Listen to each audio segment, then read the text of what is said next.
નમસ્તે.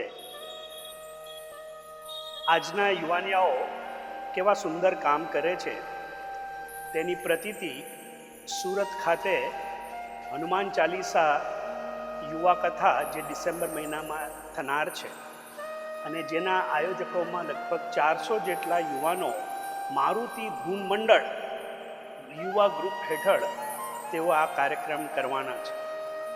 આ એક અજબનો કાર્યક્રમ એટલા માટે છે કે ક્યાંક આવી રીતના વાત થતી હોય તેવું જોવામાં આવતું નથી. આજની 21મી સદીમાં પણ વિધવાઓની જે દશા છે, જે અવદશા છે, તેને આ સંવેદનશીલ યુવકોએ ઓળખી છે અને આ સર્વ બહેનોને તેઓ અલગ અલગ પ્રકારની કીટ વિતરણ કરવાના છે.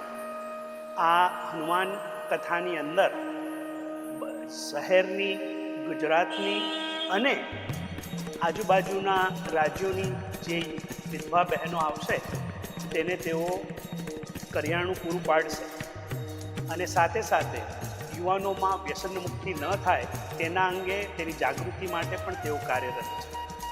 આ એક ખૂબ જ સુંદર અને અનોખો કાર્યક્રમ આ યુવાનો જે કરવા જઈ રહ્યા છે તેમને મારી અંતઃકરણપૂર્વકની શુભેચ્છાઓ છે અને સાથે સાથે જે જાગૃતિના કાર્યક્રમ જે કરે છે એ જાગૃતિના કાર્યક્રમની અંદર શહેરના સમગ્ર લોકો તેઓને સહયોગ આપે. કોઈ પણ રીતે જાગૃતિ ફેલાવવા માટે નાણાકીય સહાય પણ આપણે આપી શકીએ અથવા જ્યારે આ કથા થનાર છે તો એ કથાની અંદર પણ આપણે પાર્ટિસિપેટ કરીએ. મારી આ સર્વ મિત્રોને શુભેચ્છાઓ છે. Thank you. ખૂબ ખૂબ આભાર.